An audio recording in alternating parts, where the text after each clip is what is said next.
Pembelajaran berdiferensiasi. Hai guys, siapa nih yang tahu artinya tentang pembelajaran berdiferensiasi? Nah, pembelajaran berdiferensiasi adalah pembelajaran yang memberikan keleluasaan kepada peserta didik dan kita sebagai seorang guru mampu mengakomodir kebutuhan peserta didik untuk meningkatkan potensi dirinya.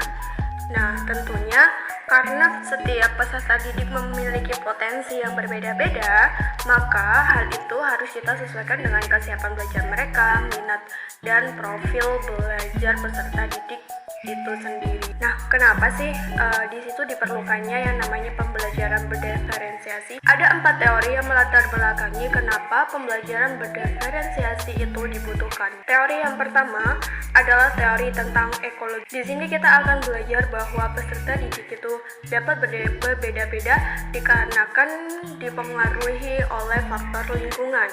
Teori yang kedua, ada teori yang namanya multiple intelligence atau kecerdasan masing-masing dari peserta didik.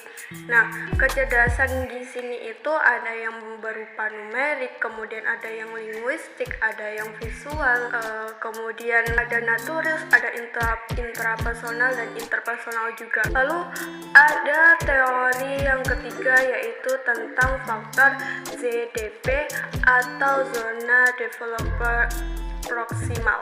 Nah, perkembangan yang ada di zona ini itu berkaitan dengan aktual dan potensial dari peserta didik kita masing-masing. Hal ini juga mempengaruhi setiap peserta didik memiliki potensi dan aktualisasi berbeda-beda setiap dirinya. Kemudian faktor yang terakhir yaitu ada faktor gaya belajar yang sering kita ketahui ada 3, kinestetik, ada yang audio, ada yang visual. Nah, dengan demikian, pembelajaran berdiferensiasi ini sangat dibutuhkan untuk mencapai goals pembelajaran secara optimal. Lalu, gimana sih ciri-ciri dari pembelajaran berdiferensiasi itu?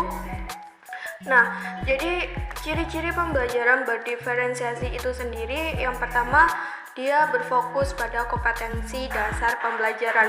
Yang kedua, adanya evaluasi kesiapan dan perkembangan belajar peserta didik. Salah satu cara untuk mengetahui dengan memberikan pertanyaan pemantik sebelum kegiatan pembelajaran dimulai. Kemudian cara yang ketiga adalah pengelompokan peserta didik berdasarkan tingkat kesiapan kerjanya.